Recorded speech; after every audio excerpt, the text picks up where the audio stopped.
2025, an absolutely amazing year for the planet we call home. From filming humpback whales, seals, to releasing my first full documentary. I always try to make each year more successful than the last, and I think I managed to in 2025.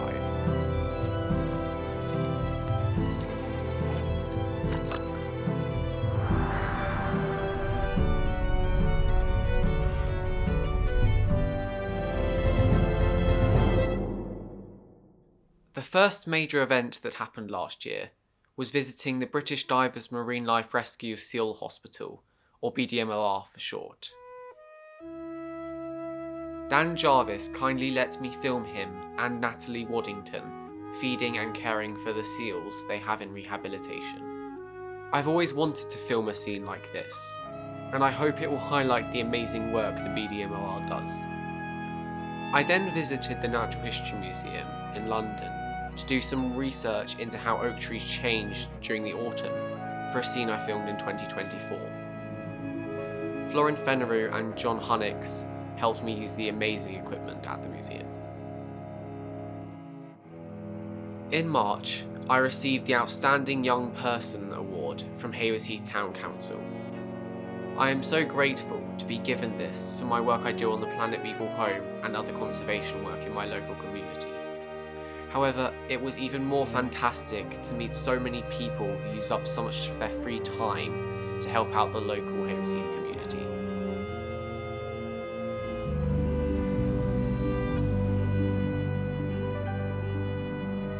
From receiving this award, I did a preview of the planet we call home at my school, Oathall Community College.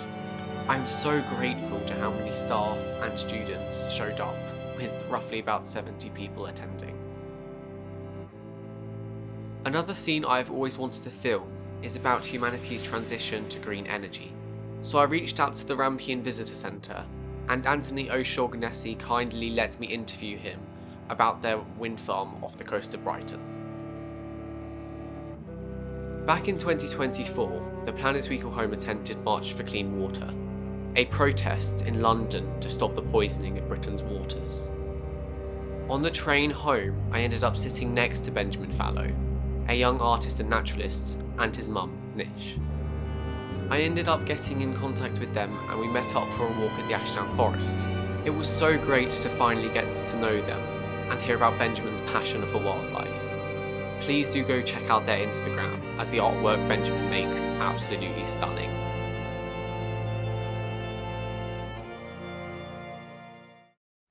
Now, I have an apology to make.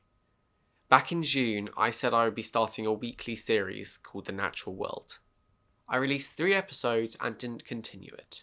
That's because I completely underestimated how much time it would take to make an episode every week, and it would be simply impossible for me to do alongside producing multiple documentaries and attending college.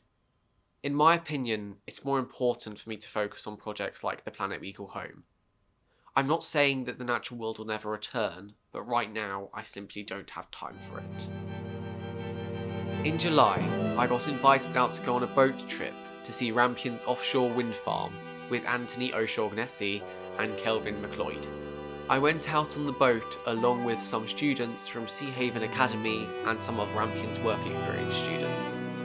The weather wasn't the best, as there was lots of sea mist, but I think that the turbines looming out of the fog actually create some pretty atmospheric shots. Then, in August, I got the pleasure of travelling out to Canada to film humpback whales and bears. I stayed at Sailcone's Grizzly Bear Lodge on an island near Vancouver, and went out on a boat every single day to film humpbacks. Felix Rome basically gave me a private boat tour every day, which I'm so incredibly grateful for.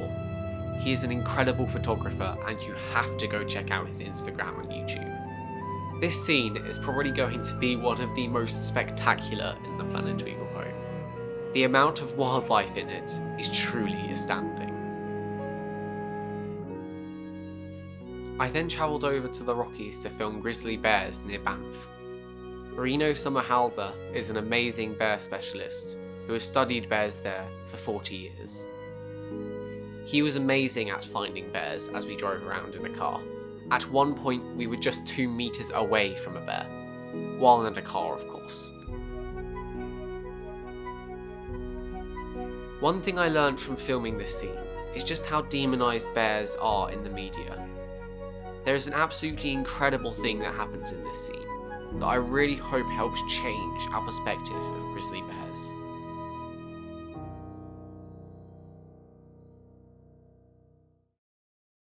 Once returning from Canada, I held a stall at Haywards Heath Town Day as the council offered me the opportunity after I won the award. It was absolutely incredible to show so many people the documentary, and I hope to do many more events like this throughout 2026. Now, you may be noticing the iguanodon in the room, or more precisely, the movie banner in the room. I'm of course talking about Minster Marshes, my first full documentary I have ever released. Production for the documentary began in February, with it finally releasing on Sunday the 23rd of November. If you don't know, the National Grid is planning on building the largest electricity converter station in Europe on Minster Marshes. The documentary was made to raise awareness about this and to help stop its construction to protect the wildlife that lives there.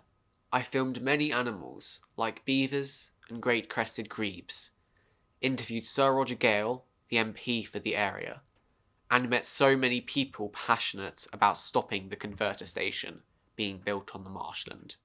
Benjamin Fallow painted the amazing artwork for the documentary, which you can see on the movie poster behind me.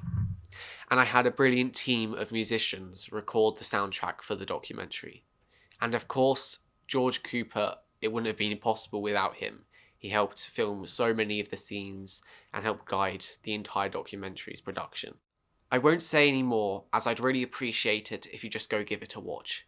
And if you've already seen it, please go watch it again. It really helps me to continue making documentaries like Minster Marshes. Since then, I have taken December off to relax and spend some time with family. But now that 2026 has arrived, what can you expect from the planets we call home? I am planning on releasing some behind the scenes videos on Minster Marshes and getting the soundtrack released on music streaming services. There are also going to be some showings of Minster Marshes down in Kent, and there already has been some, so keep your eye out for that.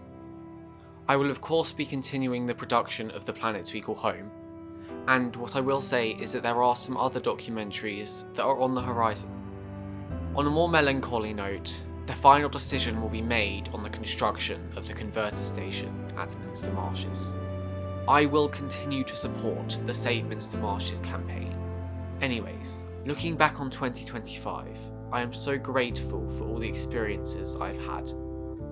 Writing the script for this video really put it into perspective for just how much has happened with the planet we call home this past year.